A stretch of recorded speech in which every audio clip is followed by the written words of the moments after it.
you're seeing companies and brands finally understanding that they do some things really, really well and other things that they don't do well. Yeah. And I think you're seeing businesses where they're leaning into their core competencies and then saying, we need to find a partner to handle our non-core competencies. You know, in the US, they are more outcome driven versus process driven. If we're pitching a company in Edmonton, they'll be concerned that we're not in Edmonton.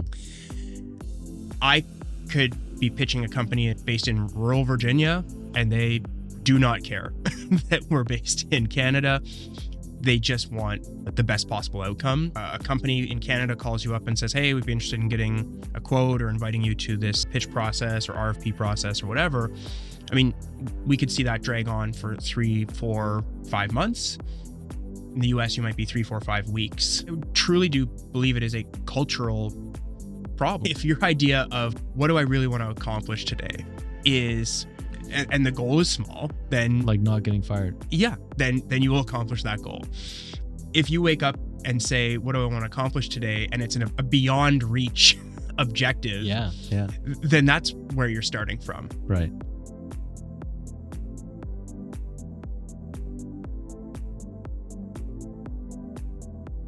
Hi, my name is Dave Hale. I'm the founder and CEO of RDEL Group.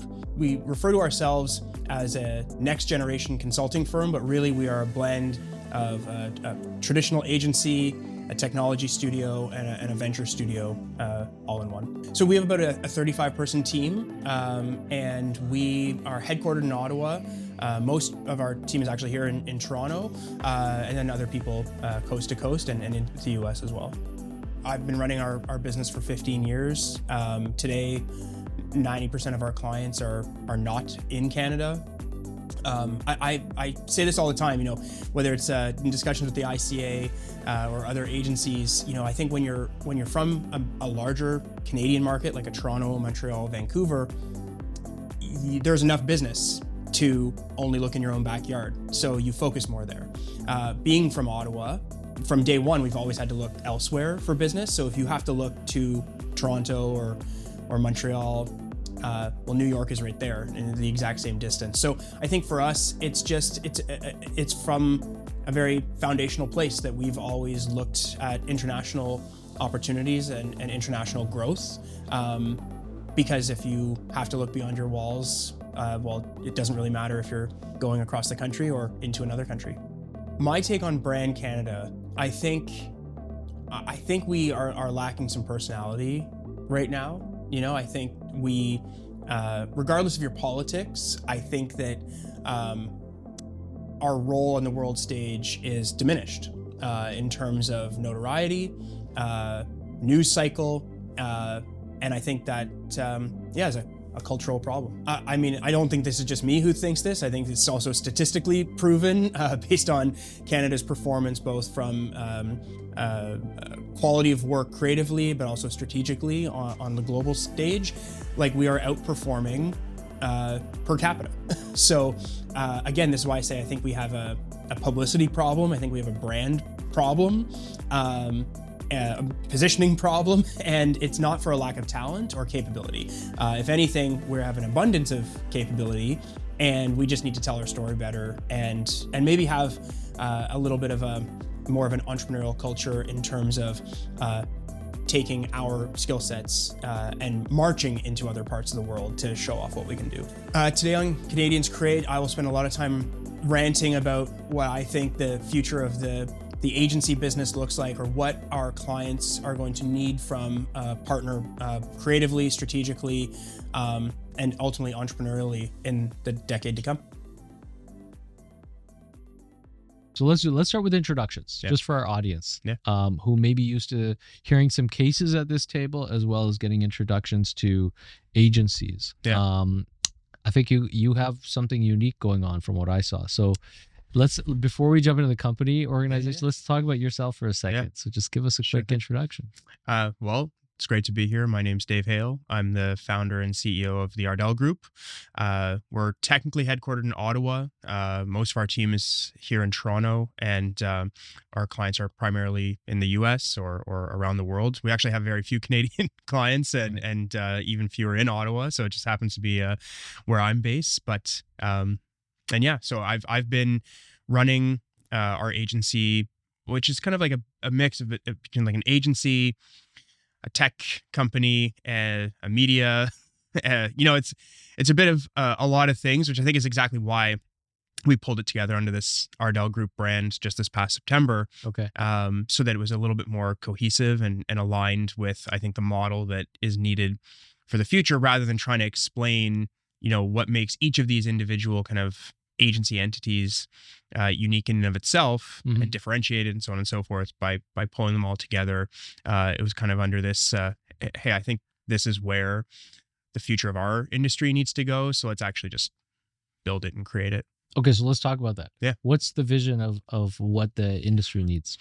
So I really actually think of myself as a student of the agency space, if you will. I went to school for marketing, but it was always like, when I remember second year, we had there's a CBC not expose, that sounds negative, a CBC feature, that's the right word, on Rethink. And I ate it up, and I had binge watched Mad Men, and from that moment on, I was just like, I didn't know I was going to start an agency, but I just, for whatever reason, really latched on to the personalities and the model and the idea of being in service to people has always resonated with me. Sure. But to combine that with then your, professional vocation in marketing, but then apply that to service, it's like, okay, well, agency makes a lot of sense. And there was a time, less so now. I've got two young kids, and time is a precious commodity. But it used to be, I was like an encyclopedia. You could ask me which agency in Canada has what account, what JOR, where to go, what people are going where, and I could tell you. And like I said, that's even when we started this podcast. I loved being surrounded by agency people. So all that to say, I do spend an inordinate amount of time thinking about not only our business, but seeing what other models are happening with other agencies. I mean, we've seen the rise of consulting firms and where that kind of has interjected the agency model or disrupted that agency model. You then see agencies coming back, trying to have consulting offerings of their own. And so ultimately, I think where I see, let's just say 2030, because I think beyond that gets like a little far-fetched, and anyone who says they can see beyond that from where we sit today. Dude, I can't see beyond a month. Exactly. So I like to look at it in that time horizon. It's just like a nice round number. Right. I think that you're seeing companies and brands finally understanding that they do some things really, really well, and other things that they don't do well.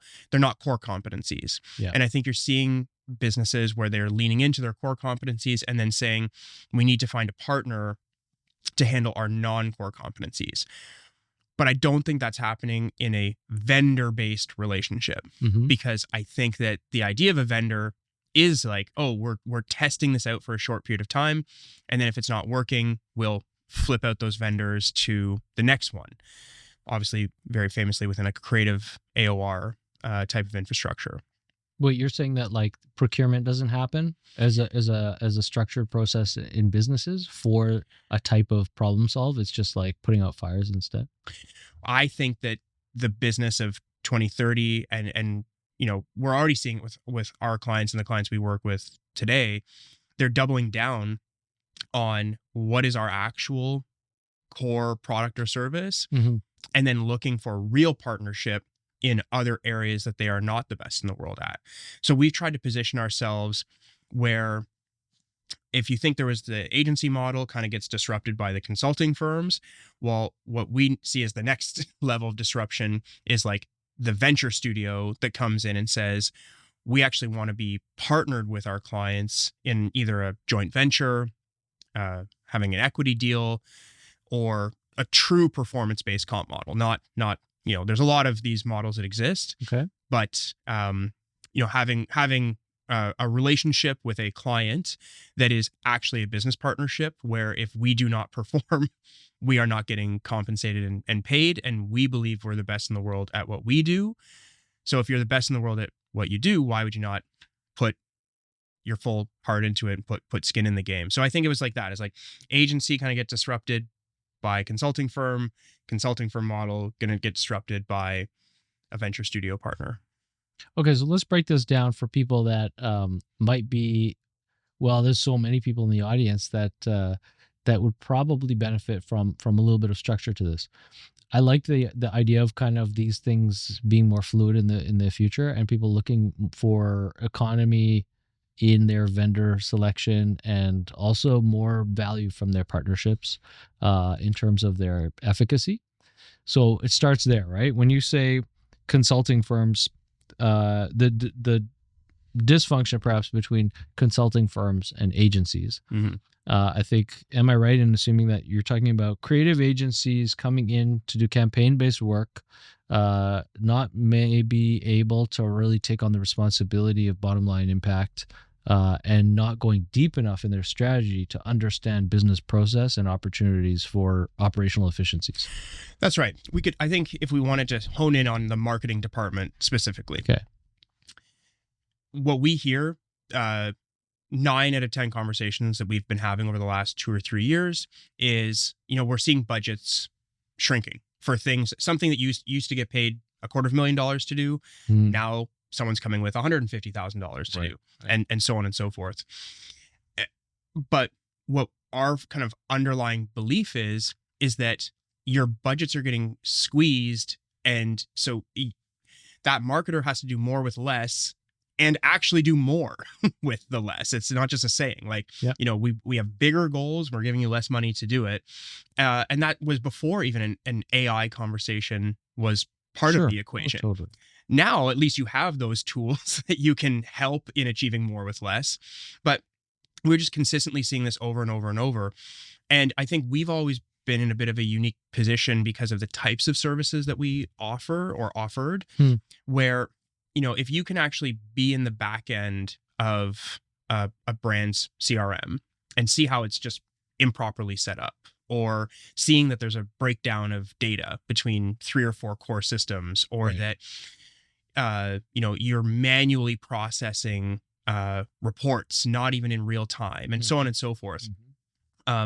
It's the opportunity to find budget is actually what fueled us initially, because we can't just keep getting on a conversation where we used to get compensated, X, and now we're getting half of it.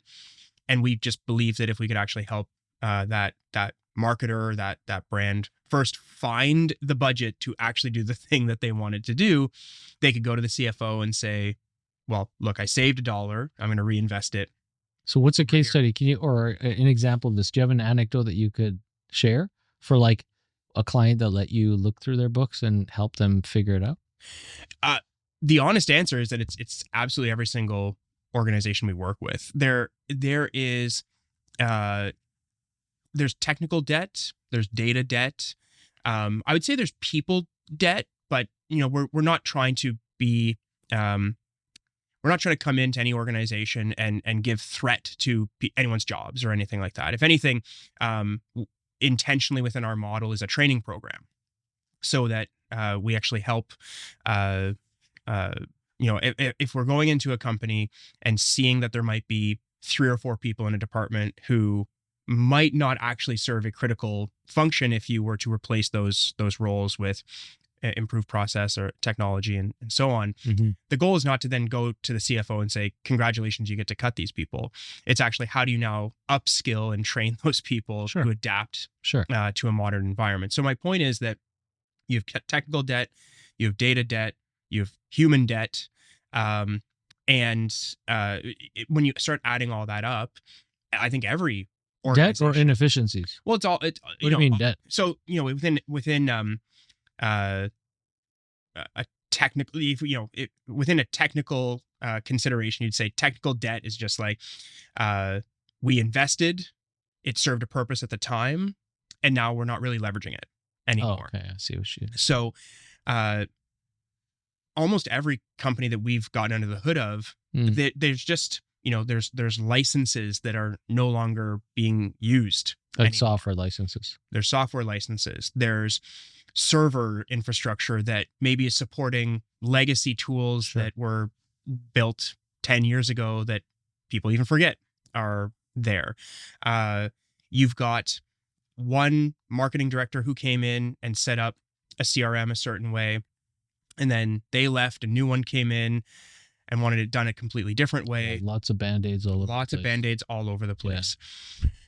Like I said, the data layer, when I say there's like data debt, what I mean by that is you got 3 or 4 systems all capturing data, not speaking to each other, not connected properly. Right. There's manual elements to that, or you're just unable to get information in a timely manner that parts of the organization want to have access to. Mm-hmm. That's the debt. It's the cost of the way that infrastructure is currently set up. Okay. And so the very simple way of thinking about it, we when we come in, you are looking under all those rocks and turning over those stones. Inevitably, we're finding on average we can save a company somewhere between 25 to 40% of its OpEx in the areas that we're looking in, especially within, like, say, a marketing department. Okay. So if all of a sudden you can redeploy those funds into growth, you can actually accomplish do more with less. Sure. But I think the problem is, and this is what I'm getting at, is that if the mandate of your vendor or your partner is simply to come in and either, if you're an agency model, it's to come in and drive growth. If you are a consultant, it may be that you came in to help with either strategy or because again, when we talk about agencies and consulting firms coming in to eat the agency lunch, they weren't coming in with a bottom line focus. They were coming in with a strategic focus to say, we're going to help with market expansion. We're going to help with even brand and these kinds of things. Mm-hmm. But what we actually wanted to come in and say is, like, first, let's improve the P&L and for whether it's for your department or for the company as a whole, by strengthening the P&L of the business. Now let's redeploy into strategy and then into production after that. But in order to, so this is interesting, and I'm sure people coming from within the creative, agencies side of the audience would probably be a little bit, apprehensive to consider this kind of approach, right? Because it requires a skill set on your team that typically is kept at bay, it seems like, from a lot of agencies, and even like strategy people are focused more on, I don't know. I'll leave it there. I don't know. Like, they're focused on kind of, let's say everyone's focused on limited engagement. I think that's the big problem, is that, like, that's what I mean. Yeah. They can't take on the relationship of being a true partner with the client if the client's not making them privy to their financials, and at the same time, the operating reality that they're trying to affect outcomes based off of, right? So it's unique. But also, I mean, what can you say about this, like, Canada versus US client profile in being more apt to understand their own problem, mm-hmm. and also ready to work with someone who's going to really get their hands dirty? I mean, this is Canadians Create, and I'm a proud Canadian, and not trying to disparage our country in my comments I'm about to make right now. But yeah. I'm sure many agency people watching or listening to this right now would agree. I mean, if you're based in Toronto, which I'm sure many of you are, that's one thing. But if you're in any other part of the country, you are forced to look beyond the walls of your, let's call them secondary markets. I'm from Ottawa, whether you're from Calgary, Halifax, Edmonton, Quebec City, et cetera, you're always forced to look beyond your walls anyway. But what happens in Canada is, if we're pitching, the pandemic helped this a little bit, but it's starting to actually revert back now. If we're pitching a company in Edmonton, they'll be concerned that we're not in Edmonton. I could be pitching a company based in rural Virginia, and they do not care that we're based in Canada. They just want the best possible outcome. And if they think that they're going to get that with you, it is a little bit more of a cowboy attitude of just, our mission is to affect the change we're looking for. If we think you guys can do it, wherever you happen to be from, let's go. And I think that where I'm going with that is that there's just a conservatism in Canadian business where why not just try something different from how you've done it before? Or the idea of innovation is like moving the needle, 5%. Yeah, 5% on Tuesday between the hours of 2 and 3. Yeah.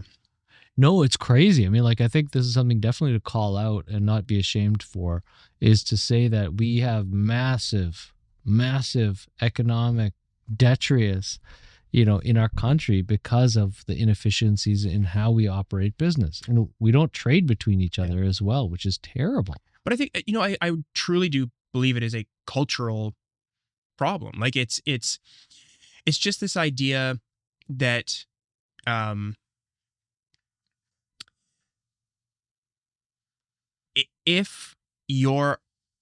you wake up in the morning, if your idea of like, what do I really want to accomplish today is, and the goal is small, then like not getting fired. Yeah. Then you will accomplish that goal. If you wake up and say, what do I want to accomplish today? And it's a beyond reach objective. Yeah. Then that's where you're starting from. Right. We also see it just in terms of, say, average procurement length, right? So a company in Canada calls you up and says, hey, we'd be interested in getting a quote or inviting you to this pitch process or RFP process or whatever. I mean, we could see that drag on for 3, 4, 5 months.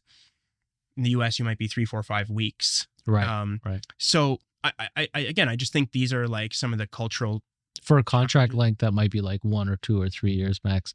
Yeah, so it's like the upfront costs of participating. This is a weird thing that I've never really quite gotten grasp of, or I haven't as yet, is why the procurement process for creative services in Canada, for the most part, is locked in this RFP function. Mm-hmm.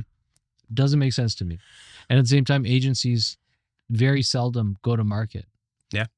Which I find as well concerning. Mm-hmm. Often cases is because so many agencies seem to be locked in this $1 million plus retainer model, and they're all fighting for McDonald's as a client or whoever, tentpole brands. But then you end up doing so much breadth of work for that client if you're agent of record that you wear thin on your ability to actually affect outcome. You're just managing the account. Mm-hmm. So it doesn't really help everybody to be locked in that. But like, again, we started with I don't know, I said something about startups, and startups are exciting because they move fast. Yeah. There might be capital available, but there's also that receptiveness to agility and to building new, so you're not inheriting dogma from client as well, which is interesting. Well, I think that again, everything comes back to what is the culture that it was either put upon you or that you are a part of. So,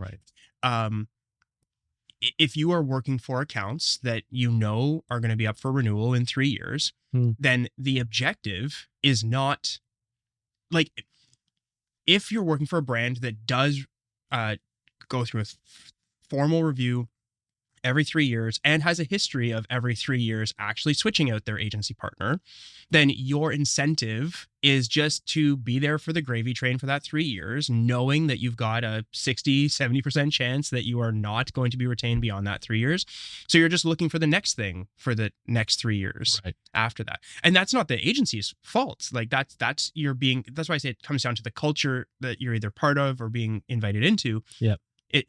That's how you have to survive in that environment. So I have all the respect in the world for agencies who live that kind of AOR, live or die every 3 years model, because, unless you are able to get renewed again and again and again, which is few and far between, just the incentive structure is actually not there to drive the outcomes that are going to be best for that business. And then that's where, from a procurement standpoint, it's like, congratulations, you've put a model in place, which understandably is to protect fraud and, other very legitimate reasons for having those models there. but are you actually getting the outcomes? Mm-hmm. And I think you asked about Canada versus the US. I think that, in the US, they are more outcome driven versus process driven. Right. Like, we followed a process. Congratulations. Are you worse off for following that process? Whereas, I think here it is like, hey, well, we followed the process more. But, so in our business, we've been operating for 15 years this past September. Congratulations. Yeah. Thank you. We have clients who have been with us. We have some clients who've been with us for over 12 years. We have some over 10. We have some that are 6, 7 plus. Like, our average tenure is over 5 years. Wow. In a client relationship. And again, I think that's because we try to come at it from the perspective of it's a different culture that we're trying to bring into our engagement right from the beginning, which is, I don't just want to be here for 3 years, which means that I'm actually also willing to slow roll the relationship at the beginning. Because if you think it's, hey, I want a marriage, you're not going to come in day one, like, congratulations, you've been awarded our business, and day one billings are $1 million. That, and you're going to get that for the next 3 years, but then we're going to get a divorce. Whereas we come at it from we're going to have a dating phase, and then we're going to live together, and like, maybe we'll even break up for a period of time. Like, we have lots of clients who, we did leave for a year or 2 or 3, and then, they come back, and it's almost like you had this learning phase where they went and, dated some other people, and then they realized that, oh, you might have been challenging in certain ways, but overall our values were more aligned, our goals were more aligned, and now we want to have a longer term partnership. So I think that's what I mean by, like, you have to find brands and find organizations that are more culturally aligned with the values that your agency or your firm wants to have. And I'm being really honest, what we've ultimately discovered is that there are so few that share those values with us, even more especially here in Canada, that you have to kind of come in and help them change their values as an organization, not in the way like we put values on the wall and like, oh, these are our 6 core values. I mean, like, we say inject entrepreneurial thinking into the brand or into the organization. Well, this is where you mentioned Venture Studio. Yeah. So how does that tie into this kind of vision for how the sector of creative, I mean, if we're going to umbrella this all, what are we talking about? We're talking about creative services. I call it what would you call it? Strategic communications, but it's more than that. I think that in the 2030 model, you simply need a partner who is truly accountable for marketing output from end to end. And what we're doing with Venture Studio, this is a fun format to share some of the behind the scenes and the secret sauce. But like, lay it on. So we'll go into a company and here's how the early conversations go. What are your most strategic priorities right now? Now, this is a conversation best had with C-suite. And they'll say this. And I say, great. What are the next 3 or 4 things that are on the true backlog? Meaning we would love to get to these things. We see a market opportunity, we see potential, but they're just not in our focus for the time being.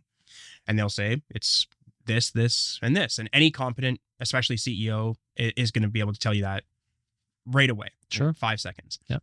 Because it's like you can see it. Their eyes light up and they have I would love to do this, but we're not investing capital there right now, or it's going to be in 2 years, if we accomplish goals A, B, C, then we're going to tackle it.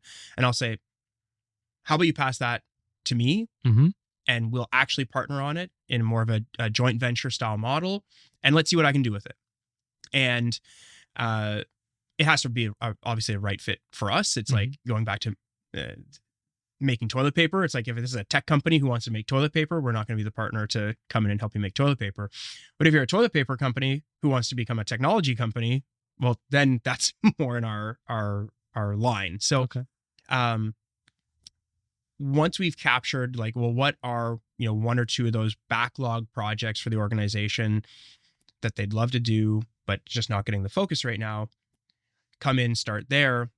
prove our value with a smaller kind of relationship on something that nobody else really cared all that much about. So then if it succeeds, everyone's very happy. And if it fails, no one is actually overly upset about it. But we also then put our own, not just resources, but actual funding and equity into that venture. Okay. So it breeds true accountability. And this is what I meant when I said, like, if you asked, like, what is the future of the model? And I just think until our industry has like ultimate true accountability on the outcomes that they're driving for their clients, we're not ever going to see relationships get beyond that 3-year AOR status. Right. And I mean, there's hints at this, right? So on one hand, you've got kind of like actual venture studios that sit typically on maybe more on the kind of like business consulting side, right? Yeah. So you've got companies locally like Highline Beta. Mm-hmm. You know those guys? I do, yeah. Okay, cool. Marcus and Ben, yeah. And all their merry men and women. Doing great work with cool clients that are like big multinationals. Yeah. So just kind of like do weird things. Yeah. And well, I think they're actually a great example. I may be speaking out of turn, but it's sure. AB InBev, I think is like big. That's one of their clients, yeah. Yeah, exactly. So it's like there you got beer and we want to do other stuff. Yeah, and the other stuff is like not only just about supply chain. That's I think where their thinking started. And then if I remember this correctly, Highline Beta was kind of like, well, what about something more macro? And like, how far do you want to go with understanding ecosystem around your brand? Mm-hmm. And so they're looking at like water security globally for the whole population of the world because they need it for their beer, and farming stuff because barley and hops. Yeah.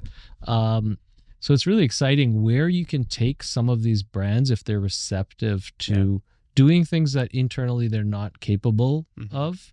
And it could be a timing situation that you can help accelerate by externalizing or fractionalizing that innovation, right?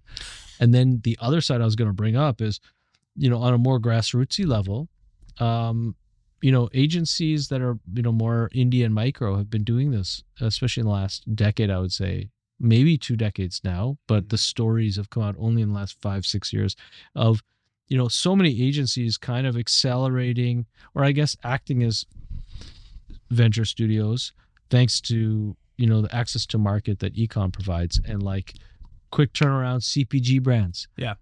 Like, hey, we see a market opportunity for this type of popcorn and can get it on shelves in this grocery retailer that's across the whole country. Let's just do it. Yeah.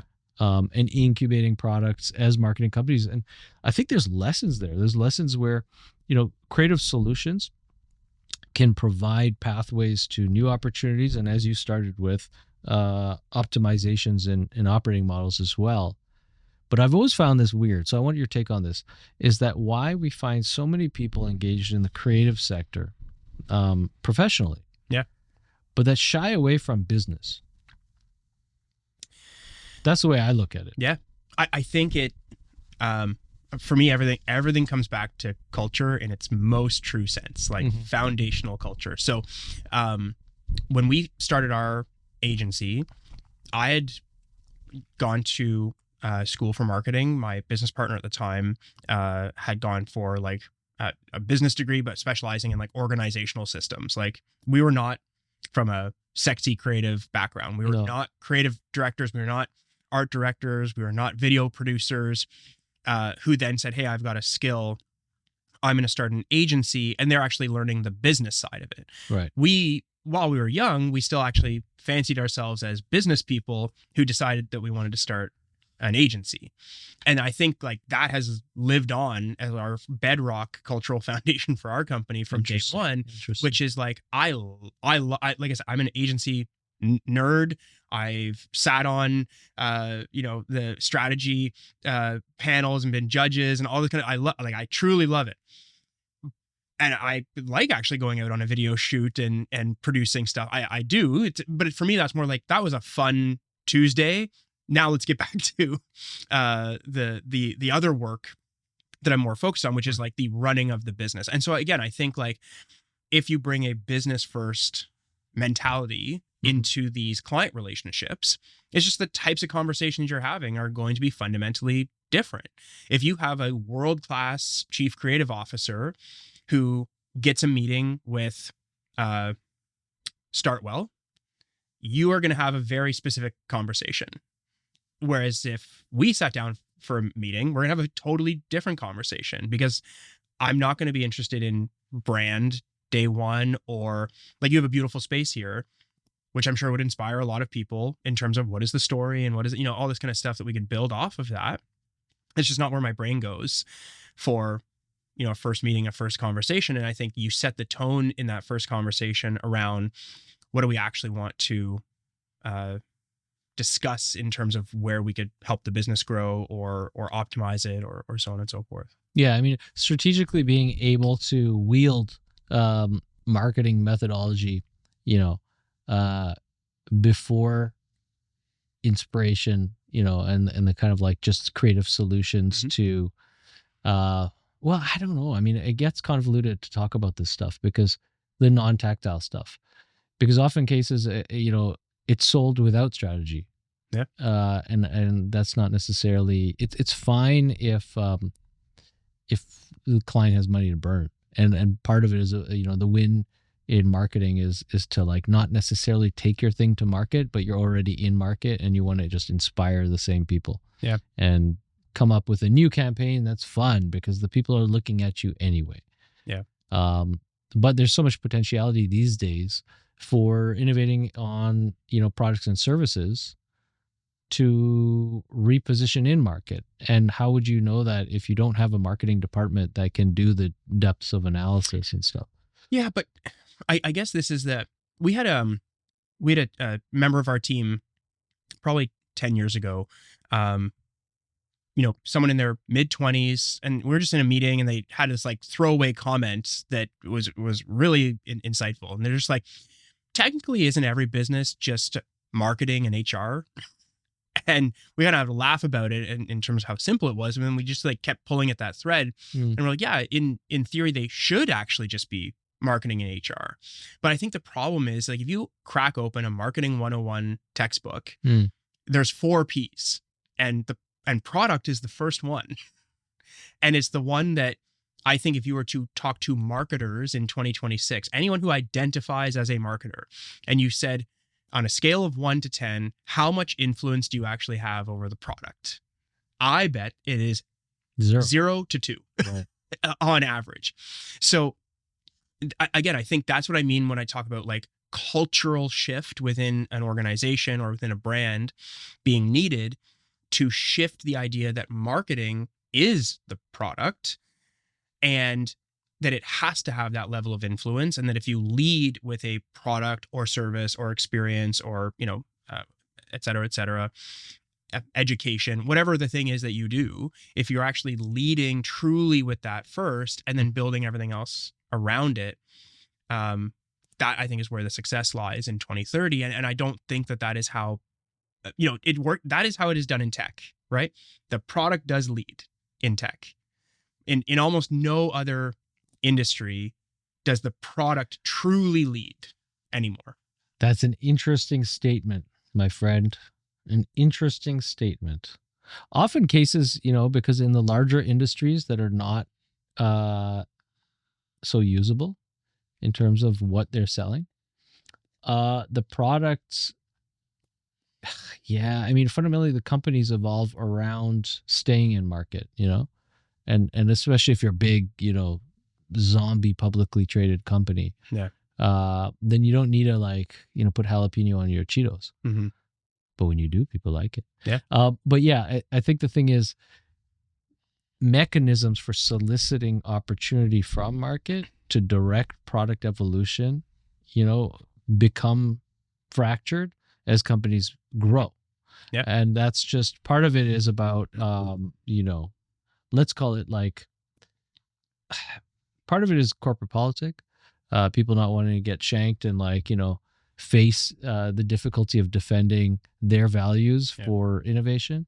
And at the same time, part of it is like, once you win a market, do you need to keep innovating? And people for the last 2 decades who have owned markets and built big moats, if they're monopolists especially, they think differently. And I think this is also something that comes back to this Canadian predicament, which anyone outside of Canada might be interested in, especially because per capita, I think Canadians is something that we always keep hearing, that the Canadian creative sector is per capita in Canada like more effective than anywhere in the world, and we have so many great creatives and great creative solution providers. More FEs per capita. But we don't have enough work in this country for those people that are winning all the awards. And I think that problem is because a lot of it is because of monopolies and monopolistic thinking in our small economy. Yeah. The fact that all these great agencies don't work for SMBs because they don't think there's enough margin. And part of that is because they're doing what they're used to. And at the same time, perhaps that there aren't enough SMBs with growth potential that they can count on being able to even grow, even if they could open their books and help them, strategically. But you know what?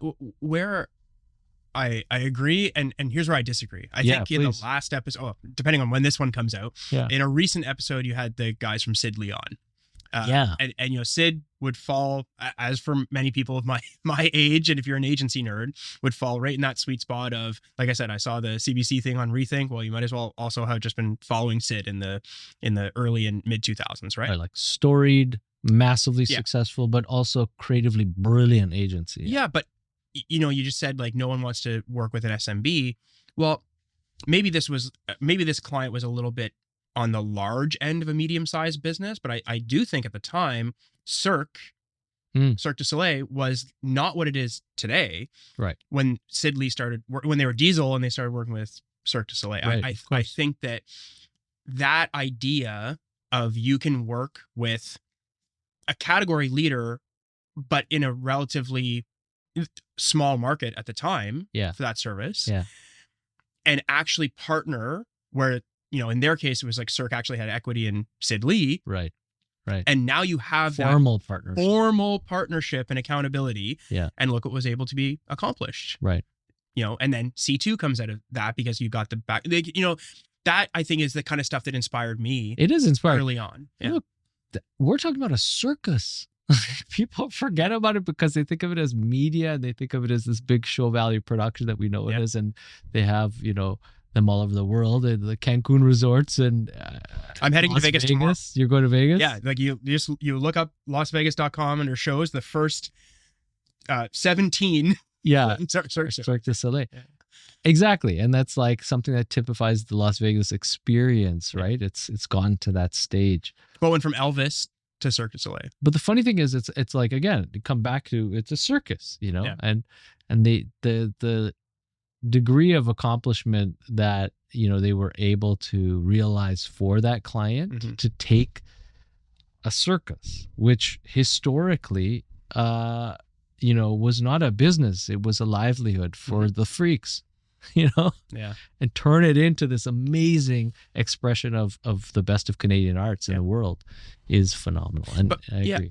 But my point with it is that you look at a relationship like that. Yeah. And you're like, where have those gone? Right. That's what I deeply was. But this is what I keep coming back with like I keep bringing it up with people in this in the series, maybe off camera more than on, other than this episode. But the value of working with technology companies, like I think it's incredibly important because I do believe that technology companies, unfortunately, it's like all of this. There's a ton of unlocked creative potential in technology companies, and a lot of it goes into product, right? But it's all these are like powder kegs of innovation, these companies, a lot of them, and they should be really exciting to the creative sector to like want to help those companies grow. Yeah. But I mean, okay, now I'm going to say something that's challenging, but that is a lot of people that have been around for a few decades in the advertising landscape professionally have been at odds with technology. Yeah. And that's like personally, that's in terms of like tool development internally at agencies. I'm not talking about Sid Lee because they were literally talking about doing cool technology stuff on that episode. But I think even with this like differentiation in the last decade plus of like media buying and the digital strategy side of how you're going to push creative into these various calculative channels, being the extent to which agencies deal with technology, has led to this weird time now for a lot of companies where they're kind of like they feel threatened by AI instead of compelled by it. and they're not sure of what the potentiality of the tool set is that they could be wielding, but also that that could mean an evolution for the industry as well. I think that probably about 65% of our clients are tech companies. Okay. Mostly like California-based Silicon Valley tech companies. Wow. Okay. And I think what's interesting, again, this is gonna be like I'm gonna beat a dead horse here this whole interview, but the culture. Sorry, what was that word again? Yeah. So, maybe other, especially millennials can empathize with this. Like you and I are sitting across from here right now. Like we each got some gray hairs going. Oh no! And this snuck up on me. This snuck up, like, and you realize that I still identify as like a 20-something. It's like, no, you are like on the other side of that equation now. And what I think happens is when you work with these tech companies, you have to accept that what they actually want from you is maturity and experience, and they want to be creative and innovative. So that's the value exchange that they're actually looking for, where it brings value to them. The irony is we also do work with some of Canada's biggest banks. If I go into there, you know what the CMO of that bank is saying? They're like, we know you work with all these tech companies and you guys are young and innovative and we need the ideas and we want the innovation. So here we are as one group where if you have a conversation with one demographic of client, you're being brought in as the mature strategic advisor and you have the same services, the same people, whatever, and you just go talk to a different client and they're bringing you in for innovation and youthful energy and all this kind of stuff. And so that's what I mean when I say I think where ad agencies especially have clashed with tech in terms of building client base and client portfolio is that, again, culturally, if you want to come in and say best idea wins and whatever, like the best ad agencies do, then those clients are excited to bring their own ideas to the table. And then all of a sudden they're like, why are we paying the agency to come up with ideas? We like coming up with ideas. And that's where it breaks down, in my experience anyway, as someone who sees both sides of that coin. Sure. No, I mean, we see this here at Startwell as well. Being a place of gathering for all types of like corporations. We're funky because we're exposed brick and we're in a neighborhood with some of the best restaurants and nightlife, right? Yeah. So it's a great place to host offsites, executive retreats, and all this sort of thing. And so we get a lot of massive corporations sending teams here, banks, insurance companies, energy companies, raw material extraction companies, all sorts of big business will come here for like funky. They see it as like relaxing to be together, and resetting their culture by being here, whether it's like a strategic planning session or something like more small and functional, or not functional, I should say. And then at the same time, flip is tech companies coming, and particularly knowing that we are a reliable partner for infrastructure. Yeah, it's like exactly. It's like a completely different. Yeah, and they're down with the brick and beam vibe because that's what they know, but that's not what they're seeing. Yeah, and that's a very interesting thing. And I think for me, this actually is something that is the middle path. This is the Buddhism of business for 2030. Yeah, is being able to understand client needs as having to be answered by both sides of this equation, right? So you're seeing it from the lens of like, actual business strategy married with creative, and those are the two sides of the brain. Yeah, and for us, it's about quality of experience being mature but youthful. Yeah, which means the right context for sustainable innovation. Yeah. Well, you asked before if there's any specific examples. So, like, we have a pretty storied tech brand client of ours, very well known, and let's just say that their revenue is 2. And the thing is about this brand is that we see an opportunity for them because they have such massive scale. Mm-hmm. We see their scale as the number one asset that they actually have as a business. But because they're like, well, our business is to do this. And yes, we have scale, but we have scale in doing this. Yeah. Where we come in and I'm like, I just see your scale as you can do whatever you want. Right. As long as it's done well and well executed and so on and so forth, and leverage the scale to then do this and this and this.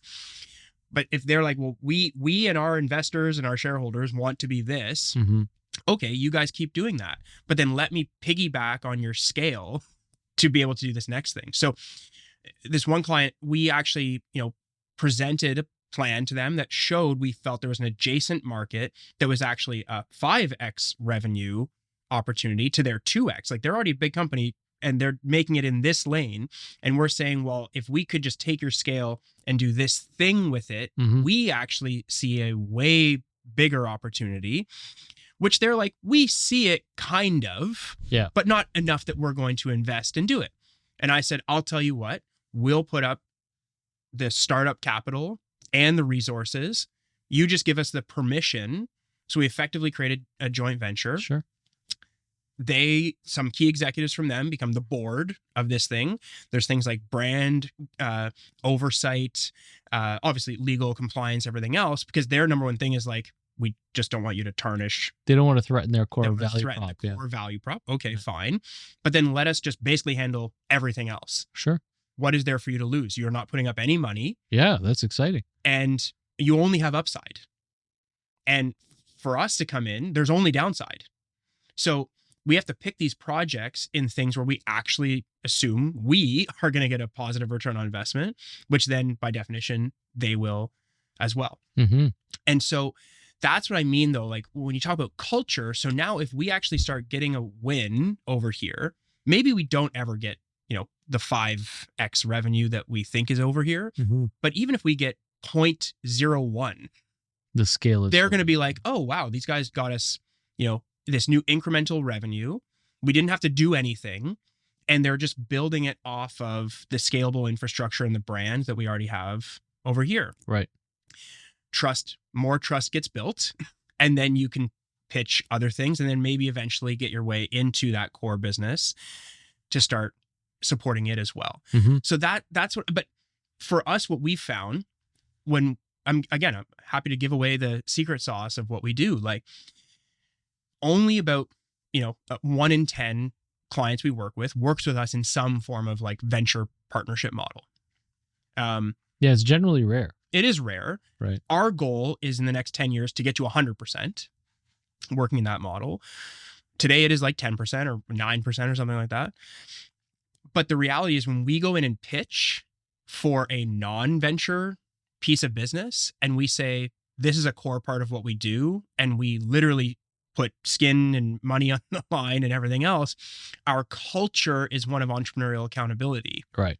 Like we will not fail because the culture is like, we have people. You're vested with everyone on our team. We're not a huge team. Everyone on our team at some point in their day is touching something where they know if we aren't performing, it is actually it's on job. your head. It's on the line, so like that, you cannot bring that type of culture and energy then being brought into a well-established business, right, is going to shake it up for them. And I think that's what, when we get hired, it's because maybe the team is just bored with the status quo.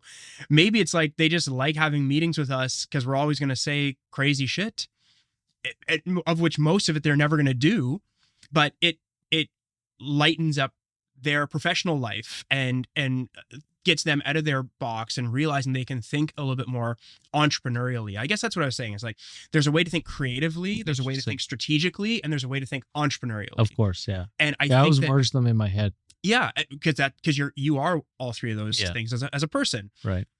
But a lot of people are not. And I think that is ultimately what we are trying to embed into the culture of these clients that we work with, is like, just think a little bit more entrepreneurially. Mm-hmm. And once you can start doing that, we can start identifying opportunities for revenue growth that are not just let's sell, 10,000 more cases of soda next year. Like, what you could sell 10,000 cases of soda, or you could take that brand platform, move it over here into this other arena that makes sense for the brand, but that you're never going to chase on your own. Right. Let us run with it. And if we can sell the equivalent of 40,000 cases of soda, but not selling soda. Well, to that point, I mean, you see it. You're starting to see this in different parts of the economy. Like you see it with the relationship between Coca-Cola, specifically about drinks, and Monster Energy. Yeah. And how they took a stake in Monster Energy as their bottler. Yeah. And that's a symbiosis. Mm-hmm. I don't know about the politics of managing that relationship, but it's very interesting. Yeah. Because again, it's about product lines that, if someone else can bring you a product line and you can really kind of help launch it and take it to market. Well, again, I think where did you come from and where did you get your start? And that is going to be often what is informing your values and informing the way you see the world. And, when I founded the agency, it was a college project, like, oh, really? Quite literally.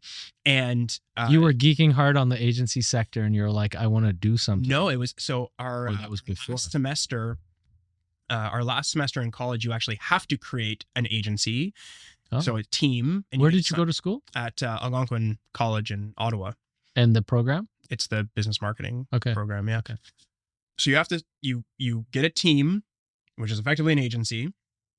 And, some people take the research role. Some people will take the client facing role. That was me. Yeah. Some people will be the creative, and so on and so forth. You create an agency. The school gives you a real life client, and you have to build the marketing plan and strategy and creative concepts and everything else for them. And I was just like, oh, this was fun. Let's keep doing that. Right. And so the agency was born. And at the time, it was social media was like the thing where if you were 21 years old and you were like trying to break into the industry, and, you could lay your hat on social, because at least you could knock on a door and someone would actually say, sure, like, you're 21 years old, you don't know anything about anything, right? But you do have a Twitter account and I don't. So you can come in here and let's have that conversation. Mm-hmm. Anyway, I digress. The whole point of this story is to say that for us as a business, the first 3 clients we ever did work for were Canada Goose, Red Bull, and Sears. Now defunct. We actually caused the demise of Sears. It was all on us. No. Heard it here first. Yeah, heard it here first. But, I think when you, and I just was like, oh, I guess this is just how it is. You say, hey, I'm an agency. You start calling people and getting meetings and whatever. Yeah. But when you have like a Red Bull as a early opportunity, and it's like, well, are we selling energy drinks or are we selling a media and entertainment company, or is it one and the same? Mm-hmm. That's the kind of stuff that like inspired me. And again, the culture is like, is it an entertainment company or is it, an energy drink? Yeah. Again, going back to that Sid thing, it's like, okay, you're doing this work for Cirque, but they own part of your agency. So really, you're just like the creative department of Cirque du Soleil. That's an interesting way of looking at that model and what that accountability looks like and so on and so forth. Mm-hmm. So I think that when I talk about what an agency for 2030 needs to look like, it just has to be like, it's not about like client outcomes and case study and whatever. It's like actual accountability for the outcome, not just we got outcomes. Right. It's like, well, what were you accountable to those outcomes? Because if you are, you're gonna have a client for life. Right. And anyway, that I keep ranting about it, but that's how I see it. And I think that companies are going to get smaller. I think in terms of it, not just headcount, but I think revenue. I think we're going to have many smaller companies in the future. Mm-hmm. Whereas today it's more like you've got big behemoths in certain categories. You're talking about like across the board, cross industry. I think there'll be the nature of corporations. The nature of corporations. There will be many more, and they will be significantly smaller. Yeah, I agree. I think we had this expansionary kind of vibe for the last few decades with globalization, right? And then we saw this kind of like, panic waves of kind of this pulse wave of kind of contraction with the current geopolitical kind of instability, or what looks like instability, but first maybe triggered by the pandemic, right? And the supply chain issues. In the last 5 years, it's been these successive kind of like fissures in what was the assumptive model of infinite growth. Yeah. And there's these examples, I think, like sometimes when I've been explaining our model or our belief or what we think 10 years out looks like, it's as if like I'm saying something that's like net new. Right. And I'm like, no, it's more, these examples exist everywhere. I'm just saying we're formally doing this and formally making these statements, but they exist everywhere. It's like, Apple has Foxconn, whoever makes the iPhones. Foxconn. Yeah. Like that is a partnership of which without Apple cannot make phones. But it's a partnership. Like Apple could end that partnership at any moment because Apple is not actually in the business of mass manufacturing devices. Right. They, the devices say designed in California. Like they are in many businesses. The business they are not in is mass manufacturing devices. Right. And that's all I'm really trying to say is like, if you are a brand leader, a marketing leader, a CEO, you're running a company, you are in a business or several businesses, but you don't have to be in all of them. And if you choose to not, if you are not a technology company, as an example, but you want, or you see an opportunity to leverage your scale, leverage your brand, and have an offshoot tech company, are you going to do that in-house, where that's not the culture of the organization and not how things are actually going to run? Or do you find an entrepreneurial partner, your Foxconn, to go and do that? That's all I'm saying is like, I think as companies get smaller, they will hone in on what their core function is and look to partner with others to fulfill areas that are not their core function. That's like the bet we've made effectively. Nice. That's a good endpoint, actually. If you want to cut the conversation there. Yeah, we're good. I think that's good. Time flew by. I know, right? Yeah, it's like we're just getting warmed up. First time I have not like checked a watch or a phone in a long time, so I had no idea what time it was.